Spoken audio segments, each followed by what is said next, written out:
गुरुवार को साइंस में प्रकाशित एक नए अध्ययन के अनुसार उत्परिवर्तन, जो पिछले कुछ 100,000 वर्षों में उत्पन्न हुआ, मस्तिष्क के उस हिस्से में अधिक न्यूरॉन्स के विकास को बढ़ावा देता है जिसका उपयोग हम अपने सबसे जटिल रूपों के लिए करते हैं।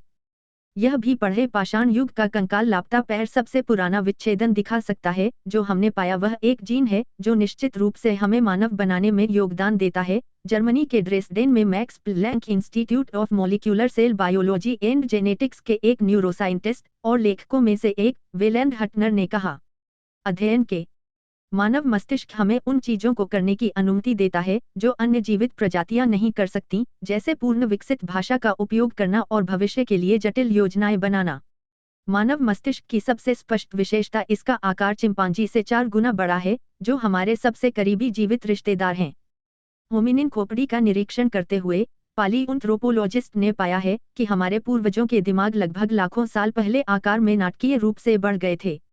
विज्ञापन हाल के वर्षों में न्यूरोसाइंटिस्ट्स ने सूचना के एक नए स्रोत के साथ प्राचीन दिमाग की जांच शुरू कर दी है, होमिनिन जीवाश्मों के अंदर संरक्षित डीएनए के टुकड़े।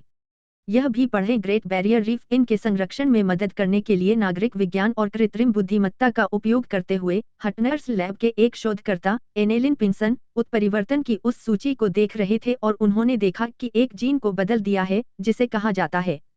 जानवरों के विकासशील दिमाग में जीन के मानव संस्करण को इंजेक्ट करने के बाद उन्होंने पाया कि इससे चूहों और फेरेट्स ने अधिक न्यूरॉन्स बनाने का कारण बना दिया।